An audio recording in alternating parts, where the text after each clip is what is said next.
আমন্ত্রণ রাতের বাংলাদেশে। শুরুতেই জানিয়ে দেব শিরোনামগুলো। নভেম্বরে তারেক রহমানের দেশে ফেরার সুনির্দিষ্ট দিনক্ষণ ঘোষণা। শিগগিরই 200 আসনে প্রার্থীরা পাবে গ্রিন সিগন্যাল। জোট গঠনেও চলছে আলোচনা। রাজনৈতিক যোগাযোগ আছে আমাদের তাদের সাথে, তবে জোটবদ্ধ হব কি হব না, তারা হবে কি হবে না, সেটা রাজনীতির মাঠে কোনো কিছুই আগে থেকে বলে দেয়া যায় না। এনসিপির সমন্বয় সভায় দুপক্ষের মধ্যে হাতাহাতি। বড় দুটি দল ডিসি থেকে ভোট গ্রহণ কর্মকর্তা নিয়োগ নিয়ে ভাগাভাগিতে ব্যস্ত, অভিযোগ নেতাদের। প্রিপ্ল্যান্ড কোনো নির্বাচন, বিদেশের চাপিয়ে দেওয়া কোনো ফলাফল, সাজানো কোনো নির্বাচন বাংলাদেশে আমরা আর দেখতে চাই না। অগ্নিকাণ্ডের 10 দিন পরও কেমিক্যালের ঝাঁঝালো গন্ধ মিরপুরের শিয়ালবাড়িতে। 16 জনের প্রাণ ঝরলেও গ্রেপ্তার হয়নি কেউ, সরেনি অন্য গুদামগুলো।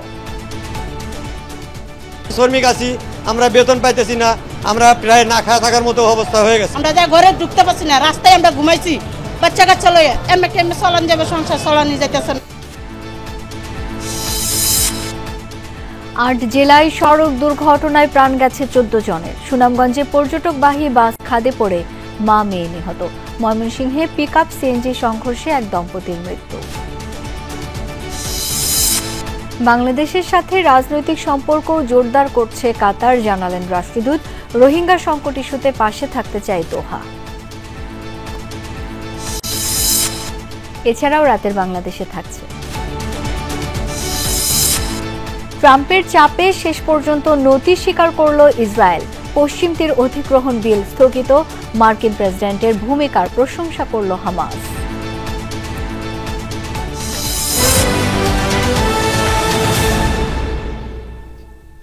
এতক্ষণ শিরোনামগুলো দেখছিলেন, আপনাদের সাথে আছি আমি শাওন দত্ত। নভেম্বরের মধ্যেই দেশে ফিরবেন বিএনপির ভারপ্রাপ্ত চেয়ারম্যান তারেক রহমান। এই নিয়ে শিগগিরই দিন তারিখ সহ আনুষ্ঠানিক ঘোষণা আসবে বলে জানিয়েছেন দলটির স্থায়ী কমিটির সদস্য সালাউদ্দিন আহমদ। বিকেলে রাজধানীর গুলশানের নিজ বাসভবনে এক প্রেস ব্রিফিংয়ে তিনি আরও জানান, এ মাসেই 200 আসনে বিএনপির একক প্রার্থীকে গ্রিন সিগন্যাল দেয়া হবে। জোট প্রসঙ্গে বিএনপির স্থায়ী কমিটির এই সদস্য বলেন, আলোচনা চলছে সবার সাথেই।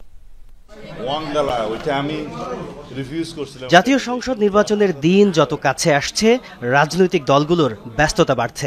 সামনে আসছে নানা হিসেব নিকেশ। সমসাময়িক রাজনীতির বিভিন্ন বিষয়ে কথা বলতে নিজ বাসভবনে গণমাধ্যমের মুখোমুখি বিএনপির স্থায়ী কমিটির সদস্য সালাউদ্দিন আহমদ। বিএনপির এই সিনিয়র নেতা জানান, নির্বাচন সামনে রেখে জোট গঠনে আলাপ আলোচনা চলছে বিভিন্ন রাজনৈতিক দলের সাথে। সবার সাথে আমাদের আলোচনা হচ্ছে। শেষ পর্যন্ত জোট কোন জায়গায় গিয়ে দাঁড়ায় সেটা দেখার জন্য আপনাদের আরো অপেক্ষা করতে হবে। তো এখানে আপনারা এনসিপির কথা বললেন, রাজনৈতিক যোগাযোগ আছে আমাদের তাদের সাথে, তবে জোটবদ্ধ হব কি হব না, তারা হবে কি হবে না, সেটা রাজনীতির মাঠে কোনো কিছুই আগে থেকে বলে দেয়া যায় না। সামনের নির্বাচনে দলের টিকিট কারা পাবেন সেটি এখনো চূড়ান্ত নয়, তবে এ মাসের মধ্যে অন্তত 200 জনকে সবুজ সংকেত দেবে বিএনপি। আমরা এই মাসের মধ্যেই দলের পক্ষ থেকে কম বেশি 200 নির্বাচনী এলাকায় একক প্রার্থীকে হয়তো আমরা গ্রিন সিগন্যাল দেব, সেই প্রক্রিয়ায় আছি আমরা শেষের দিকে, যাতে করে নির্বাচনী মাঠে একক প্রার্থী হিসাবে তারা কাজ করতে পারে। দলের এই সিনিয়র নেতা কথা বলেন বিএনপির ভারপ্রাপ্ত চেয়ারম্যানের দেশে ফেরার খবর নিয়েও। আপনারা খুব শিগগির জানতে পারবেন নির্ধারিত তারিখ। আশা করি নভেম্বরের মধ্যেই তিনি ফিরবেন। জাতীয় পার্টি রাজনৈতিক দল হিসেবে নিষিদ্ধ নয়। তারা নির্বাচনে অংশ নেবে কিনা সেটি তাদের দলীয় সিদ্ধান্ত বলেও মনে করেন সালাউদ্দিন আহমদ। জাতীয় পার্টি সে আওয়ামী লীগকে ছাড়া নির্বাচন না করতেছে, সেটা তাদের স্বাধীনতা। তাজ নূর ইসলাম, যমুনা নিউজ, ঢাকা। বিএনপি ক্ষমতায় গেলে ক্ষুদ্র নৃগোষ্ঠীর সকল সমস্যার সমাধান করা হবে, এমন আশ্বাস দিয়েছেন বিএনপি মহাসচিব মির্জা ফখরুল ইসলাম আলমগীর। রাজধানীর বনানী বিদ্যানিকেতন স্কুলে ক্ষুদ্র জাতিগোষ্ঠী আয়োজিত ঢাকা ওয়ান গালা উদযাপন অনুষ্ঠানে যোগ দেন তিনি। মির্জা ফখরুল বলেন, সব সম্প্রদায়ের মানুষকে আর্থিকভাবে স্বাবলম্বী করা হবে, সেই সাথে সবার সংস্কৃতিকে তুলে ধরতেও সাহায্য করা হবে। সব সম্প্রদায়ের মানুষকে এক সুতোয় গাঁথার প্রত্যাশার কথা জানান বিএনপি মহাসচিব। আন্তঃসাংস্কৃতিক বোঝাপড়া এবং সম্প্রদায়ের ঐক্য গড়ে তোলা সহ অংশগ্রহণকারীদের গারো জনগণের প্রাণবন্ত ঐতিহ্য তুলে ধরাই এই অনুষ্ঠানের লক্ষ্য বলে জানান আয়োজকরা। এরা আমাদের দেশে যারা পরিবেশনা করার জন্য আমন্ত্রণ জানাতে চাই। আমাদের দায়িত্ব হচ্ছে যে সকল সম্প্রদায়গুলোকে মূল সম্প্রদায়ের সঙ্গে কিছুটা এক করা, সেই সঙ্গে তাদের অর্থনৈতিক অবস্থা যেন উন্নত হয় তার ব্যবস্থা করা, একই সঙ্গে তাদের কৃষ্টি কালচারকে ধরে রাখা, ধারণ করা, এটা হচ্ছে একটা বড় কাজ বলে আমি মনে করি। দেশের আর কোনো পরিকল্পিত নির্বাচন হতে দেয়া হবে না বলে হুঁশিয়ারি দিয়েছেন এনসিপি সদস্য সচিব আক্তার হোসেন। বিকালে রাজধানীর আবু সাইদ মিলনায়তনে দলটির ঢাকা মহানগর এবং জেলা কমিটির সমন্বয় সভায় একথা বলেন তিনি।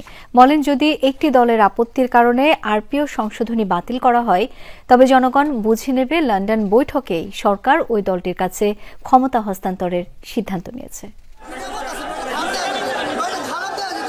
ঢাকা জেলা এবং মহানগর কমিটির নেতাকর্মীদের নিয়ে প্রথমবারের মতো জাতীয় নাগরিক পার্টির সমন্বয় সভার আয়োজন।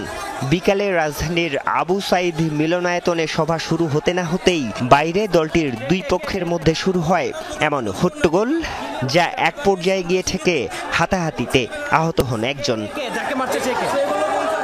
এর মধ্যেই কেন্দ্রীয় নেতারা বক্তব্য দেয়া শুরু করলে থামে মারামারি।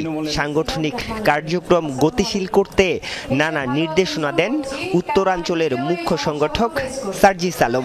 আওয়ামী লীগ এবং তার যে কোনো অঙ্গ সংগঠনে পোস্টেড ছিল এমন কেউ এনসিপির কোনো আহ্বায়ক কমিটিতে আসতে পারবে না। জুলাই বিরোধী যে কোনো ধরনের অনলাইন অফলাইন অবস্থান ছিল, এইরকম কেউ এনসিপির কোনো আহ্বায়ক কমিটিতে আসতে পারবে না। আগামী নির্বাচনও আগের মতো একটি ইলেকশন ইঞ্জিনিয়ারিং এর দিকে যাচ্ছে বলে অভিযোগ এনসিপি নেতাদের। এর মধ্যেই বড় দুই দল ডিসি থেকে শুরু করে নির্বাচন কমিশন, এমনকি ভোট গ্রহণ কর্মকর্তার নিয়োগ নিয়ে ভাগাভাগিতে ব্যস্ত বলে অভিযোগ হাসনাত আব্দুল্লাহর। নির্বাচনী জোট নিয়েও কথা বলেন এনসিপি নেতারা। উনি ক্যান্টনমেন্টে বসে বসে ষড়যন্ত্র করছে, কাকে নির্বাচনে জিতাবেন আর কাকে নির্বাচনে উনি হারাবেন। আমরা এই অন্তর্বর্তীকালীন সরকারকে বলতে চাই, আমরা এখানে আপনাকে এনেছি ন্যায্যতা নিশ্চিত করার জন্য, কিন্তু আমরা দেখছি আপনি রাজনৈতিক দলগুলোর কাছে, কতিপয় রাজনৈতিক দলগুলোর কাছে আপনি নতজানু হয়ে তাদেরকে ডিসি ভাগাভাগিতে আপনি আরো সহায়তা করছেন। জনগণ সংস্কার চায়। জুলাই সনদের আইনি ভিত্তিতে বাংলাদেশে নতুন একটি সংস্কার প্রক্রিয়ার মধ্য দিয়ে যারা যাবে আমাদের আগামীর জোট তাদের সাথেই হবে। এই ক্ষেত্রে যদি জামায়াত ইসলামী এগিয়ে আসে তাহলে আমরা দুপা এগিয়ে যাব, যদি বিএনপি এগিয়ে আসে তাহলেও আমরা দুপা এগিয়ে যাব। দলটির সদস্য সচিব বলেন, আওয়ামী লীগকে নির্বাচনে আনার ষড়যন্ত্র করছে জাতীয় পার্টি। এই দুই দলের নির্বাচনে অংশগ্রহণের সুযোগ নেই বলেন আক্তার হোসেন। ডিজিফাই এর নির্বাচন, প্রি প্ল্যান্ড কোনো নির্বাচন, বিদেশের চাপিয়ে দেওয়া কোনো ফলাফল, সাজানো কোনো নির্বাচন বাংলাদেশে আমরা আর দেখতে চাই না। যদি একটা দলের সিদ্ধান্তের কারণে আরপিওর সংশোধনীকে বাতিল করা হয় তাহলে আমরা বুঝে নেব সরকার লন্ডনে যে বৈঠক করেছিল সেই বৈঠকের মধ্য দিয়ে বাংলাদেশের ক্ষমতাকে কারো কাছে হস্তান্তর করার সিদ্ধান্ত নিয়েছে। এর আগে সভা শুরুর আগে দল থেকে পদত্যাগের বিষয় নিয়ে কথা বলেন দলটির মুখ্য সমন্বয়ক নাসির উদ্দিন পাটুয়ারি। বলেন, এনসিপিতেই থাকবেন তিনি। ইনশাআল্লাহ আমি এনসিপির সাথে আছি, সরকার গঠন পর্যন্ত এনসিপির সাথে থাকবো এবং এনসিপিকে নিয়ে। আরিফুর রহমান সবুজ, যমুনা নিউজ, ঢাকা।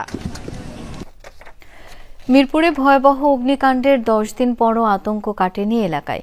আগুনের ধোঁয়া মিলিয়ে গেছে, কিন্তু কেমিক্যালের ঝাঁঝালো গন্ধ এখনো বাতাসে। এলাকাবাসীর অভিযোগ, এতগুলো মানুষের মৃত্যুর পরও টনক নড়েনি প্রশাসনের। ভয়াবহ ওই ঘটনার জন্য কাউকে গ্রেপ্তার তো দূরের কথা, আশপাশের কেমিক্যালের অন্য গুদামগুলো সরানো হয়নি। এ নিয়ে ক্ষুব্ধ স্থানীয়রাও। আরও জানাচ্ছেন রেদওয়ান আহমেদ।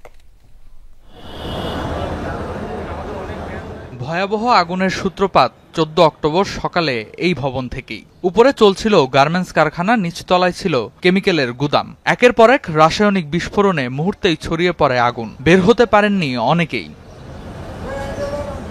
রূপনগর শিয়ালবাড়ির পুড়ে যাওয়া ভবনটি এখনো আতঙ্ক এলাকাবাসীর কাছে। আগুন নিভেছে, কিন্তু রাসায়নিকের তীব্র ঝাঁঝালো গন্ধ বাড়াচ্ছে নানা আশঙ্কা। ভয়ে চারপাশে যেতে চান না অনেকে। বিশেষজ্ঞরা সতর্ক করে বলেছেন, ভবনের ভেতরে এখনো বিষাক্ত গ্যাসের উপস্থিতি আছে, যার ঘনত্ব মানবদেহের জন্য অত্যন্ত ক্ষতিকর। আশপাশের অন্য কারখানার শ্রমিকরাও আছেন উদ্বেগ উৎকণ্ঠায়। ঝুঁকিপূর্ণ জেনেও জীবিকার তাগিদে অনেকে কর্মস্থল খোলাসহ বকেয়া বেতন পরিশোধের দাবি করছেন।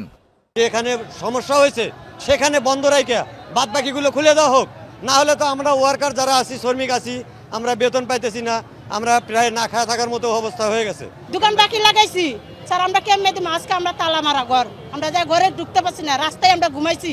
বাচ্চা কাচ্চা লয়ে কেমনে চলান যাবে, সংসার চলানি যাইতেছে না স্যার। এর লাগে কুদার কারণে আমরা আইছি। এরা সিটি কর্পোরেশন লোক যদি আসে বসে করে করবো, না করলে আমরা যেই কটা লোক আছি, হ্যাঁ আমাকে কেমিক্যাল লাড়তে লাড়তে আমাকে অভ্যাস হয়ে গেছে। আমরা নিজেরা পরিষ্কার করে যাবো। ভয়াবহ এমন ঘটনার 10 দিন পরও দায়ী কাউকে গ্রেফতার করতে পারেনি পুলিশ।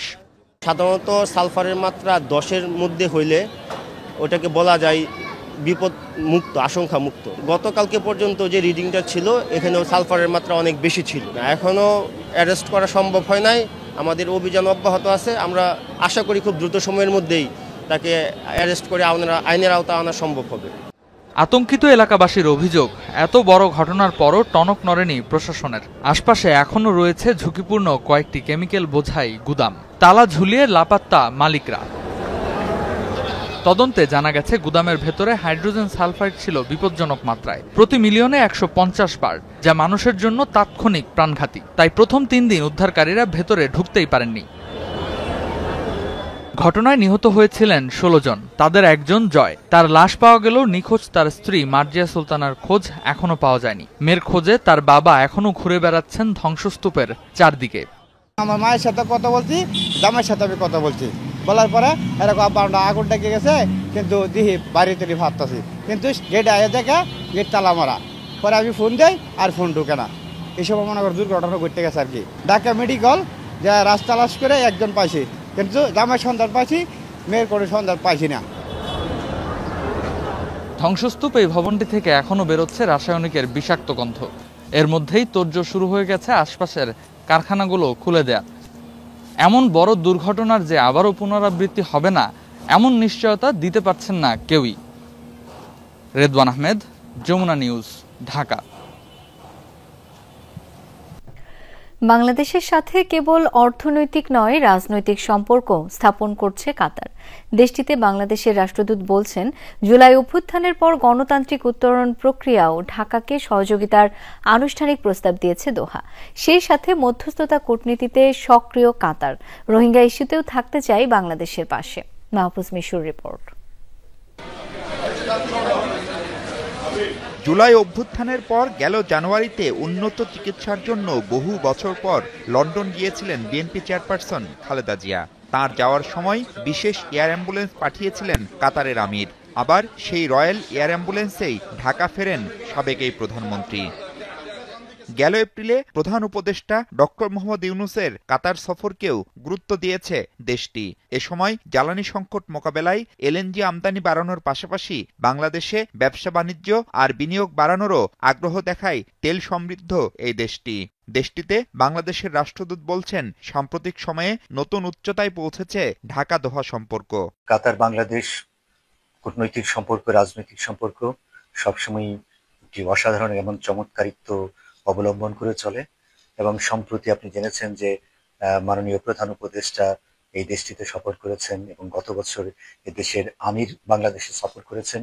এবং এই দুই নেতৃবৃন্দের, শীর্ষ নেতৃবৃন্দের সফরের পর একটি বিষয়ে ওনারা একমত হয়েছেন যে বাংলাদেশ কাতার সম্পর্কটা, আমাদের যে ঐতিহ্যগত সম্পর্ক রয়েছে সেটি অব্যাহত রাখা।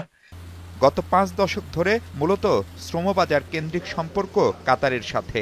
এর সাথে যুক্ত হয়েছে এলএনজি আমদানি। এছাড়া সারসহ আরও কিছু পণ্য আমদানি করলেও কৌশলগত বা রাজনৈতিক ইস্যুতে বাংলাদেশে কাতারের উপস্থিতি দৃশ্যমান ছিল না তেমন। আসলে বাংলাদেশ কাতার সম্পর্কটা এতই চমৎকার যে তারা অনেক আগে থেকে ট্রেডিশনালি আমাদের পার্টনার, রাজনৈতিক পার্টনার সব দিক থেকে, মুসলিম উম্মাই শুধু নয়। বাংলাদেশ যেহেতু একটা পরিবর্তিত পরিস্থিতির মধ্য দিয়ে যাচ্ছে, একটা ট্রানজিশনাল পিরিয়ড যাচ্ছে, এবং কাতারের প্রধানমন্ত্রী আমাদের প্রধান উপদেষ্টার সাথে বৈঠকে তিনি পরিষ্কারভাবে বলেছেন বাংলাদেশকে গণতন্ত্রাণী রিশেপিং যদি প্রয়োজন পড়ে সেক্ষেত্রেও কাতার গভর্নমেন্ট সর্বাত্মক সহযোগিতা প্রদান করবে। কাতারে সম্প্রতি ইসরায়েলের হামলার নেপথ্যে ছিল ফিলিস্তিন ইস্যুতে দেশটির অবস্থান ও মধ্যস্থতার চেষ্টা। মধ্যস্থতা কূটনীতিতে ব্যাপক সক্রিয় কাতার রোহিঙ্গা সমস্যার সমাধানেও ভূমিকা রাখতে চায়। গোটা বিশ্বে তারা মিডিয়েশনের জন্য বড় ধরনের ভূমিকা পালন করেছে। মধ্যপ্রাচ্যের প্রভাবশালী এই দেশটিতে কাজ করছে প্রায় 5 লাখের মতো বাংলাদেশি। ব্যবসা বাণিজ্য, অর্থনীতি আর বিনিয়োগের পাশাপাশি বাংলাদেশ কাতার সম্পর্ক এখন নতুন উচ্চতায় রূপ নিচ্ছে। বাংলাদেশের দূতাবাস বলছে ঢাকার সঙ্গে রাজনৈতিক সম্পর্ক স্থাপনের প্রচেষ্টা চালিয়ে যাচ্ছে দোহা। এরই মধ্যে অভ্যন্তরীণ রাজনীতির পাশাপাশি বৈশ্বিক বিভিন্ন ইস্যুতেও যে মিডিয়েশন ডিপ্লোমেসি করছে কাতার, তারও সহযাত্রী হয়েছে বাংলাদেশ। মাহফুজ মিশু, যমুনা নিউজ, দোহা, কাতার। ভয়াবহ প্রতারণা আর নির্যাতনের স্মৃতি নিয়ে লিবিয়া থেকে দেশে ফিরলেন 309 জন বাংলাদেশি। সরকারের দ্বিতীয় চার্টার ফ্লাইটে সকাল 9:30টায় শাহজালাল আন্তর্জাতিক বিমানবন্দরে আসেন তারা। জানান মানব পাচার, মুক্তিপণ সহ মাফিয়া চক্রে জড়িত খোদ কিছু বাঙালি। তাদের কারণে অর্থকড়ি গেছে, নষ্ট হয়েছে সময়, আর যে ট্রমার মধ্য দিয়ে দিন কেটেছে তা থেকে বেরিয়ে আসা কঠিন। অবশেষে লিবিয়া থেকে ফিরলেন সৈয়দ আলম। ছিলেন 3 বছর। মাফিয়াদের হাতে ধরা পড়েও চলন্ত গাড়ি থেকে লাফিয়ে রক্ষা পান সে যাত্রায়। দেশে ফিরে বলছিলেন সেই তিক্ত অভিজ্ঞতার গল্প। এরা লক দেয় নাই, লক টান দিয়ে দিছি ফাল এটা রানি অবস্থায় বাদে এমনি এরা দৌড়াইছি 2-1 পাক। আমি রুট পারে একটা লেবির কাছে আশ্রয় নিছি, আলহামদুলিল্লাহ আল্লাহ বাঁচাইছি। নই জাগার গোড়া নিলে তো মারা 1 কোয়ার শেষ হইতাম, 40 লাখ যাইতে। অনেকটা একই গল্প হাফিজুর রহমানের। গুলি করে দরজা ভেঙে থাকার জায়গা থেকে তাদের 7 জনকে তুলে নিয়ে গিয়ে দাবি করা হয় 70 লক্ষ টাকা। সেই মুক্তিপণ দিয়েই ফিরলেন তিনি।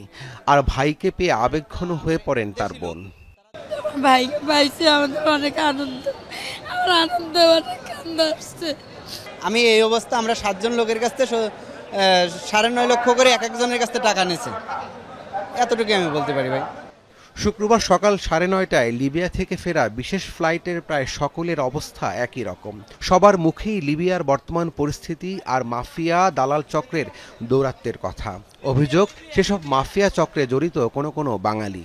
বাংলাদেশের বাইরেও জড়িত ছিল, বাট লিবিয়া মাফিয়ারা জড়িত ছিল, সবকিছু মিলে আর কি এরকম। কি আশায় গিয়েছিলেন লিবিয়া থেকে? ইটালি আর পাড়ি দেওয়ার জন্য গেছিলাম, ইটালি পাড়ি দেওয়ার। কিন্তু দুর্ভাগ্য 5 বছর থাকলাম, কিন্তু হলো না। লাস্টে কি খবর, না খায়া জীবনযাপন করে পার হয়ে আসলাম। এর আগে বৃহস্পতিবার বাংলাদেশ দূতাবাস লিবিয়ার তত্ত্বাবধানে এবং লিবিয়ার জাতীয় ঐক্যমত্যের সরকারের সার্বিক সহযোগিতায় স্বেচ্ছায় দেশে প্রত্যাবর্তনে আগ্রহী 309 জন লিবিয়া থেকে বিমানে ওঠেন।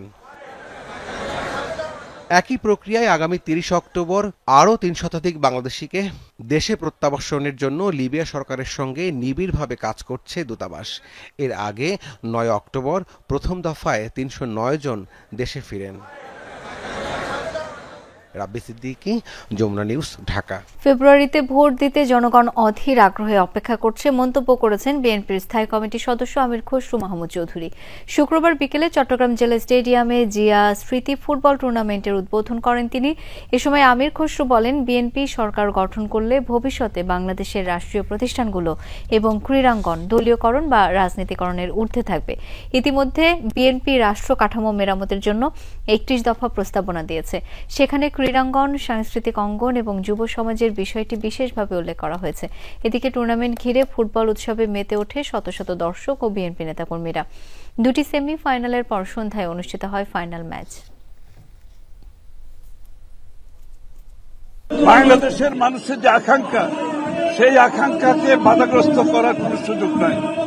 ফেব্রুয়ারিতে অবশ্যই নির্বাচন হবে ইনশাআল্লাহ। নির্বাচনের কর্মকাণ্ড শুরু হয়েছে। প্রত্যেকটি এলাকায় নির্বাচনের জন্য জনগণ ভোট দেওয়ার জন্য অধীর আগ্রহে অপেক্ষা করছে। জুলাই সনদের ভিত্তিতে ফেব্রুয়ারিতে জাতীয় নির্বাচন আয়োজন, সংসদের উভয় কক্ষে পিআর পদ্ধতি চালু সহ 5 দফা দাবিতে গণসমাবেশ করেছে ঢাকা মহানগর উত্তর জামায়াতের রামপুরা থানার শাখা। দুপুরে রামপুরা একরামুন্নেসা উচ্চ বিদ্যালয়ে 5 দফা দাবি আদায়ের লক্ষ্যে আয়োজিত গণসমাবেশে যোগ দিয়ে জামায়াত ইসলামী সহকারী সেক্রেটারি জেনারেল এটিএম মাসুম বলেন, একই দিনে জাতীয় নির্বাচন ও গণভোট হলে জুলাই সনদের বাস্তবায়ন অনিশ্চিত হয়ে পড়বে। বলেন, বর্তমান সরকার জনগণের প্রত্যাশা অনুযায়ী কাজ করছে না। যারা বলেছিল পিআর বোঝে না, তারা উচ্চ কক্ষে পিআর রেখেই জুলাই সনদে স্বাক্ষর করেছেন উল্লেখ করে এটিএম মাসুম বলেন, নিম্নকক্ষে পিআর হলে একটি দল জনগণকে বোকা বানাতে পারবে না, তাই তারা নিম্নকক্ষে পিআর চায় না বলেও জানান তারা।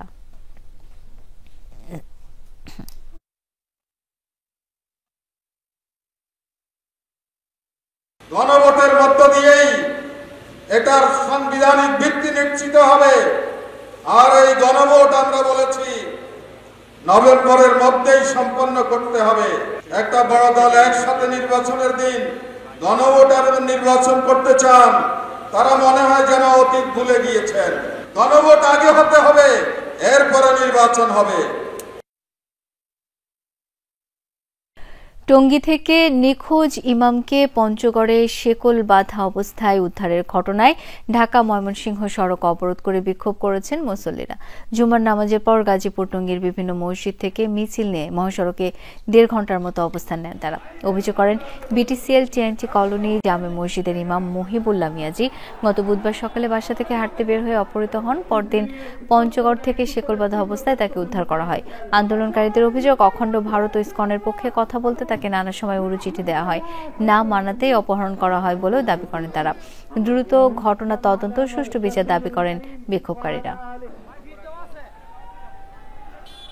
সামনের দরজা খুলে একজনের রুমাল না টিস্যু হাতে নিয়ে আবার মুখটা চাপিয়ে ধরছে, আর পিছন থেকে একজনে আমার এই অপারেশনের জায়গা পিছের আর কান সহ 3টা এমন জোরে জোরে থাপ্পড় দিছে, আমি আর সহ্য করতে পারি না, পড়িয়ে গেছি। খালি মারে আর কত গালিগালাজ করে, কিন্তু মানে এমন ভাষায় কথা বলে যে ভাষাগুলি বাংলাদেশের কারো ভাষা না। এদিকে ইসকন নিষিদ্ধ ও ইমাম মহিবুল্লাহকে গুমকারীদের বিরুদ্ধে ব্যবস্থা নেওয়ার দাবিতে রংপুরে সর্বস্তরের সচেতন মুসলিম সমাজের ব্যানারে বিক্ষোভ হয়েছে। জুমার নামাজের পর সদর মসজিদের সামনে থেকে মিছিল শুরু হয়। নগরীর বিভিন্ন সড়ক ঘুরে প্রেস ক্লাব চত্বরে এসে শেষ হয় মিছিল। এ সময় তারা বলেন, পরিকল্পিতভাবে দেশে বিশৃঙ্খলা তৈরির চেষ্টা চলছে। এরই অংশ হিসেবে গাজীপুর থেকে ইমামকে গুম করে সীমান্ত এলাকায় নেওয়া হচ্ছিল। দ্রুত চক্রান্তকারীদের গ্রেপ্তারের দাবি জানান তারা। অ্যাম্বুলেন্সে করে নিয়ে এসে গোপনে কুষ্টিয়া সিভিল সার্জন কার্যালয়ে নিয়োগ পরীক্ষা নেওয়া হলো আরএমওর বাড়িতে। পরীক্ষা শেষে বেরিয়ে আসার পর গণমাধ্যম কর্মীদের দেখেই সটকে পড়েন তারা। কেউ কেউ লেনদেনের মাধ্যমে এভাবে নিয়োগ পরীক্ষা দেওয়ার অভিযোগ করেছেন। তবে আরএমও ডাক্তার হোসেন ইমাম এই ঘটনার কারণ সম্পর্কে সদুত্তর দিতে পারেননি। বিষয়টি জেলা জুড়ে ব্যাপক আলোচনা জন্ম দেয়। কুষ্টিয়া শহরের টালিপাড়া এলাকায় শুক্রবার সকালে আরএমও ডাক্তার হোসেন ইমামের বাসার সামনে অ্যাম্বুলেন্স থেকে এভাবেই নামতে দেখা যাচ্ছে সিভিল সার্জন কার্যালয়ে নিয়োগ পরীক্ষার কয়েকজন পরীক্ষার্থীকে। ভবনটির নিচতলায় গোপনে পরীক্ষা দিয়ে বেরিয়ে আসেন তারা। তবে গণমাধ্যম কর্মীদের দেখেই দৌড়ে পালান ওই পরীক্ষার্থীরা। নিচতলা, 4তলা, 5তলা পুরোটাই মেস, তো যার কারণে মেসে কি হয় বা কি ঘটনা ঘটে এগুলো সম্বন্ধে আমি আসলে সত্যিকার অর্থে আমি খোঁজখবর রাখি না। আপনারা তদন্ত করেন, তদন্তে যদি কোনোভাবে আমার সংশ্লিষ্ট থাকে তাহলে আমি পুরা আপনারা যেরকম ভাবে মনে করেন বা আইনগতভাবে যে ইয়েটা সেটা মেনে নেব। অন্যদিকে জেলার 14টি কেন্দ্রে ওই নিয়োগ পরীক্ষা অনুষ্ঠিত হয়। সরকারি গার্লস স্কুল কেন্দ্রের পরীক্ষার্থীরা জানান এ বিষয়ে অবগত নয় তারা। এভাবে যদি প্রত্যেকটা পরীক্ষায় হয়ে যায় তাহলে আমাদের মতো সাধারণ শিক্ষার্থীরা তো হতাশ, তাহলে আমাদের অ্যাপ্লাই করে কোনো লাভ নেই, পরীক্ষা দিতে এসে তো কোনো লাভ নেই। যদি দুর্নীতি হতে থাকে তাহলে মনে করেন যে সেজন্য তো এত বেকারত্ব বেড়ে যাচ্ছে। পরীক্ষার্থীদের কেউ কেউ সামাজিক মাধ্যমে দেখার পরে নিজেরাও হতাশ। তাদের দাবি এ বিষয়ে সঠিক তদন্তের মাধ্যমে ব্যবস্থা গ্রহণ করা হোক। যদি অ্যাকচুয়ালি এমন হয়ে থাকে আপনাদের মাধ্যমে সবার কাছে আমাদের একটাই দাবি যে এটা যেন বাতিল করা হয়। যদি ফিক্সড হয়ে থাকে যে কারা কারা জবটা পাবে তাহলে তো স্যার আমাদের মূল্য কোথায়? পরীক্ষা তো আগেই হয়ে গেছে মনে হচ্ছে, তাহলে পরীক্ষা নেওয়ার দরকার কি ছিল?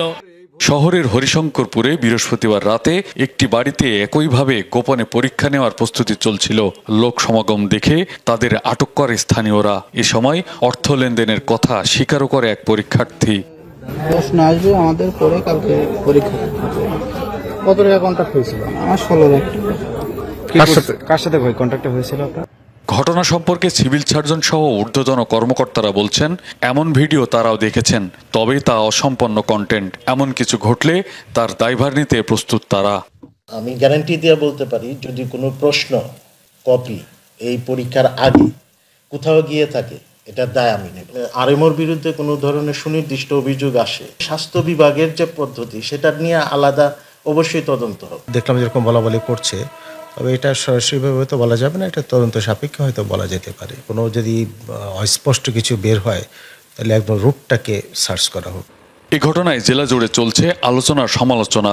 তবে কে বা কারা জড়িত, কেনই বা আরএমওর বাসায় পরীক্ষা চলছিল, এ নিয়ে সঠিক তদন্ত করে জড়িতদের প্রকাশ্যে আনার দাবি স্থানীয়দের।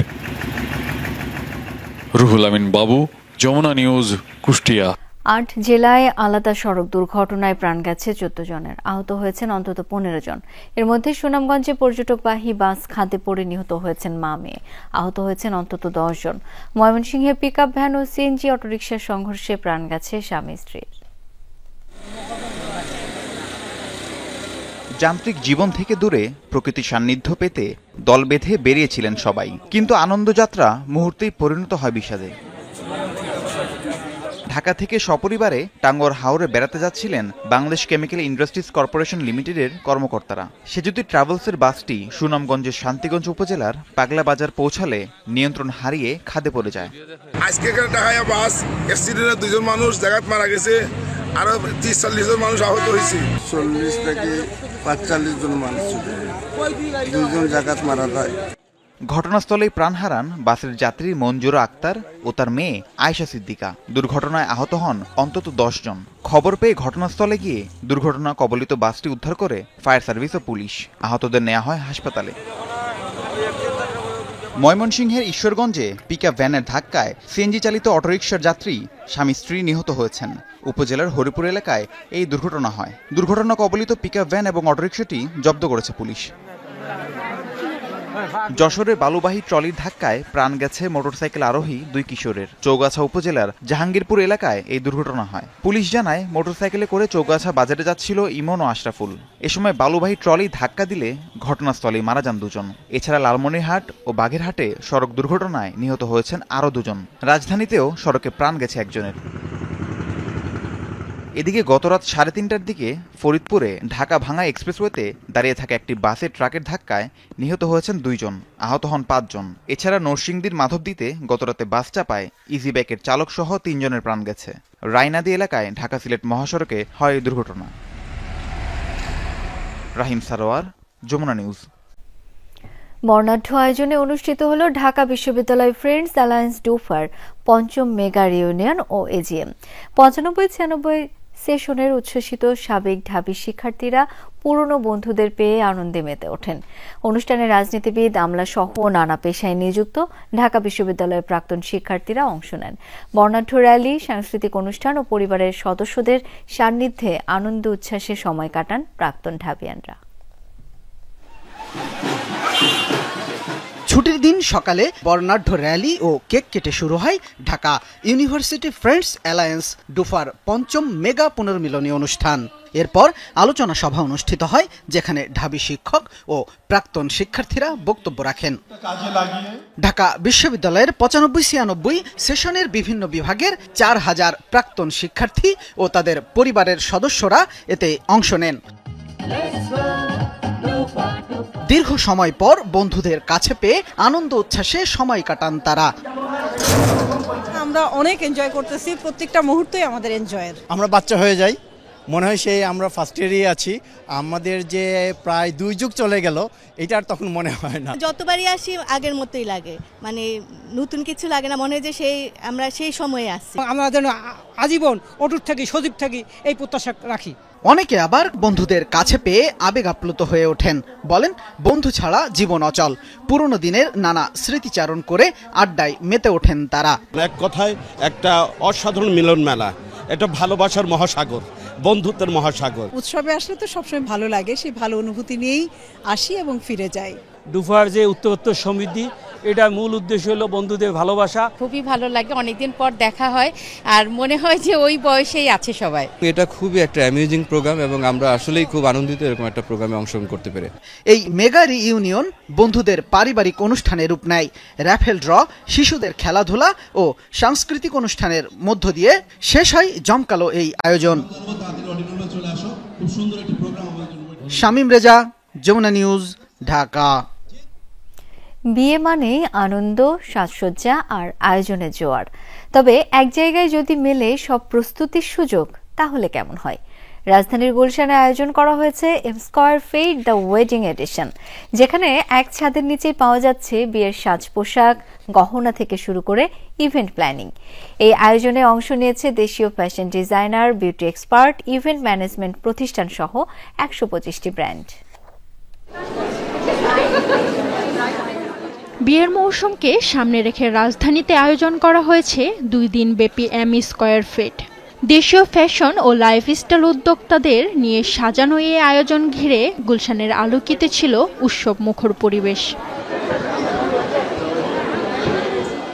বিয়ের সাজগোজ, অনুষ্ঠান পরিকল্পনা থেকে রিসিপশনের সাজসজ্জা, সবকিছুই এক প্ল্যাটফর্মে উপস্থাপন করা হয়েছে। দেশের বিভিন্ন প্রান্তের designer, fashion house, event planner এবং হোম ডেকোর উদ্যোক্তারা অংশ নেন এই প্রদর্শনীতে। ওয়েডিং কোনো প্রোগ্রামে পড়ে যাওয়ার জন্য যেসব ক্লায়েন্টসরা একটু এক্সক্লুসিভ কিছু চাচ্ছে, হ্যান্ডমেড, জারদোসি, গুড কাজ, সো আমরা অনেক ধরনের ভ্যারাইটি কাপড় অফার করছি। নিজের দেশি প্রোডাক্টটা যেন দেশি মানুষের কাছে এবং বিদেশেও যেন আমরা একটা ডিফারেন্ট ওয়েতে, একটু অন্যরকম ইউনিক ওয়েতে যদি আমরা উপস্থাপন করতে পারি, তাহলে আমার মনে হয় মানুষ এটা আরো অ্যাকসেপ্টেবল হবে। দেখবে সে কি ভালো লাগে, এতগুলো দোকান, এতগুলো ডিজাইনার্স, কোনো না কোনো কিছু তো অবশ্যই ভালো লাগবে। ফ্যাশন হাউসগুলোর ব্রাইডাল কালেকশন, গহনা, সাজসজ্জা থেকে শুরু করে কেক ডিজাইন, সবকিছুতেই ছিল ট্রেন্ড ও নতুনত্বের ছোঁয়া। এখানে অনেক নতুন এন্টারপ্রেনার আছে যারা একটা প্ল্যাটফর্ম পাচ্ছে তাদের কাজ দেখানোর, সো কাস্টমারদের জন্য ভালো, এন্ড আই বিলিভ এটা এন্টারপ্রেনারদেরকেও একটা সুবিধা করে দিচ্ছে। আমি তাদের কাছ থেকে একটু রিজনেবল প্রাইসে পেতে পারছি, কিন্তু ভালো জিনিসটা পাচ্ছি, কিন্তু তার জন্য অবশ্যই আমি এইসব এক্সিবিশন অসম্ভব পছন্দ করি। দেশীয় উদ্যোক্তাদের নতুন বাজার তৈরি, সৃজনশীল কাজগুলো তুলে ধরা এবং ক্রেতা দর্শনার্থীদের সাথে সরাসরি সংযোগ সৃষ্টি করাই আয়োজনের লক্ষ্য। আমরা যদি এত বড় বড় সব ব্র্যান্ডদেরকে 2 দিনের জন্য একসাথে করতে পারি, সব এক জায়গায় পেয়ে যাবে আর ওনাদেরও একটা বুস্ট হবে সেলসের জন্য। 125টার উপরে স্টলস আছে আমাদের, কাপড়, furnitures, accessories, skin care, food lounge আছে। পার্টিসিপেন্টসরাও হ্যাপি আর যারা ভিজিটার আসছে ওরা সবাই happy, so I feel that আমাদের যে এইম ছিল উই হ্যাভ ফুলফিল দ্যাট। ব্যস্ত নগরের এমন আয়োজন শুধু কেনাকাটা নয়, বরং বিয়ে নামের উৎসবকে আরো পরিকল্পিত ও স্মরণীয় করে তুলতে এমন আয়োজন একটি নতুন অভিজ্ঞতা বলে মত সবার। Sourovi Sayeda, Jamuna news, Dhaka. D box GFP corporate futsal টুর্নামেন্টে অপরাজিত চ্যাম্পিয়ন যমুনা টেলিভিশন। শুক্রবার সন্ধ্যায় যমুনা ফিউচার পার্কের রুফটপ ফুটবল মাঠে ফাইনাল ম্যাচ অনুষ্ঠিত হয়। দিনব্যাপী ফুটসাল টুর্নামেন্টে 6টি কর্পোরেট টিম অংশগ্রহণ করে। ফাইনাল ম্যাচে আরজে বিল্ডার্সের সাথে ড্র করে যমুনা টেলিভিশন। পরে টাই ব্রেকারে আরজে বিল্ডার্সকে 3-2 গোলে পরাজিত করে চ্যাম্পিয়ন হয় যমুনা টেলিভিশন। টুর্নামেন্টে সেরা গোলরক্ষক ও ম্যান অব দ্য ফাইনাল নির্বাচিত হন যমুনা টিভির সাইফুল ইসলাম মাহিন। এছাড়া টুর্নামেন্টে সর্বোচ্চ গোলদাতা যমুনা টিভির মোহাম্মদ রাকিবুল ইসলাম ও সেরা খেলোয়াড় নির্বাচিত হন রবিউল হাসান জিম। উভয় দলের হাতে পুরস্কার তুলে দেন যমুনা গ্রুপের পরিচালক কামরুল ইসলাম। খেলোয়াড়দের শুভেচ্ছা জানান তিনি, বলেন কাজের পাশাপাশি খেলাধুলা করলে শরীর মন সতেজ থাকে, এতে কাজের স্পৃহা বাড়ে। আগামীতে এই ধরনের আরও টুর্নামেন্ট আয়োজন করার কথা জানান তিনি। মার্কিন প্রেসিডেন্ট ডোনাল্ড ট্রাম্পের চাপের মুখে অবশেষে নতি স্বীকার করল ইসরায়েল। এতদিন নীরব থাকলেও এবার পশ্চিম তীর অধিগ্রহণ বিল স্থগিতের নির্দেশ দিয়েছেন প্রধানমন্ত্রী বেনিয়ামিন নেতানিয়াহু। ইসরায়েলের ক্ষমতাসীন জোটের বরাত দিয়ে এই তথ্য জানায় দেশটির বিভিন্ন গণমাধ্যম। এর আগে পশ্চিম তীরকে ইসরায়েলি মানচিত্রে সংযুক্ত করলে তেল আবিবের উপর থেকে ওয়াশিংটনের সমর্থন তুলে নেয়ার হুমকি দেন ট্রাম্প। ফিলিস্তিনের পশ্চিম তীর অধিগ্রহণ করতে গেল বুধবার বিল পাশ হয় ইসরায়েলি পার্লামেন্টে। প্রধানমন্ত্রী বেনিয়ামিন নেতানিয়াহুর দলের সমর্থন না থাকলেও বিলটির পক্ষে ভোট দেয় জোট সরকারে থাকা অন্যান্য রাজনৈতিক দল। এরপর বিশ্বজুড়ে শুরু হয় তোলপাড়, নিন্দা জানায় বিভিন্ন দেশ, চাপ আসে মিত্র যুক্তরাষ্ট্রের তরফ থেকেও।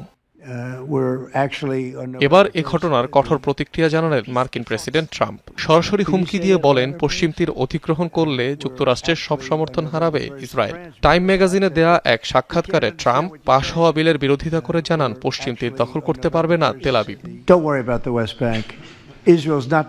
পশ্চিম তীর নিয়ে চিন্তা করবেন না, ইসরায়েল পশ্চিম তীর নিয়ে কিছু করবে না, ঠিক আছে? তারা খুব ভালো করছে।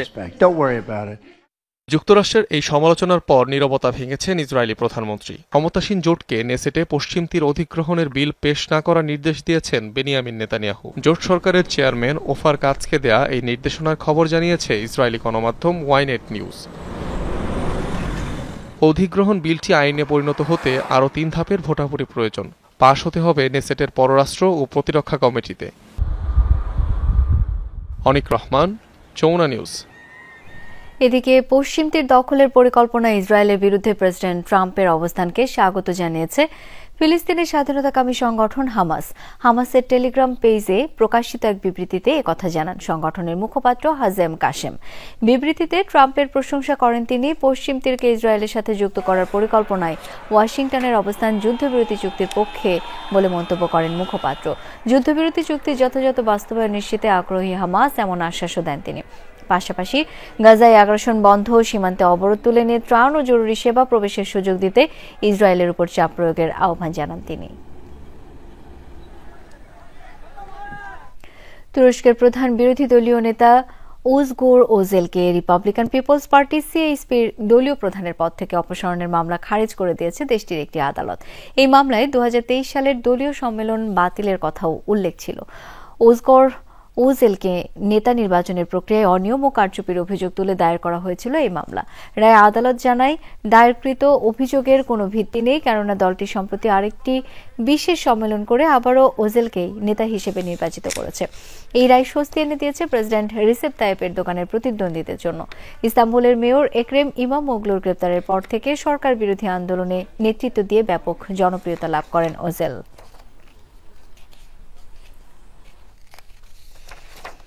মাদক পাচার সন্দেহে ক্যারিবীয় সাগরে ভেনেজুয়েলার একটি নৌযানে হামলা চালিয়েছে মার্কিন সেনাবাহিনী। এই হামলায় নিহত হয়েছে কমপক্ষে 6 জন। সামাজিক যোগাযোগ মাধ্যমের এক পোস্টে বিষয়টি নিশ্চিত করেছেন মার্কিন প্রতিরক্ষা মন্ত্রী পিট হেগসেথ। জানিয়েছেন প্রেসিডেন্ট ট্রাম্পের নির্দেশে ট্রেন দে আরাগুয়া বা টিডিএ নামের একটি সন্ত্রাসী সংগঠন দ্বারা পরিচালিত নৌযানটিতে প্রাণঘাতী হামলা চালানো হয়েছে। আন্তর্জাতিক জলসীমায় অবস্থানের সময় সেটিতে হামলা চালানো হয় বলে দাবিদার। নৌযানটি প্রচলিত মাদক পাচারের পথ দিয়ে যাচ্ছিল বলে দাবি করেন তিনি। তবে নিহতদের পরিচয় কিংবা মাদক পাচারের প্রমাণ কোনোটিই এখনো প্রকাশ করেনি মার্কিন কর্তৃপক্ষ।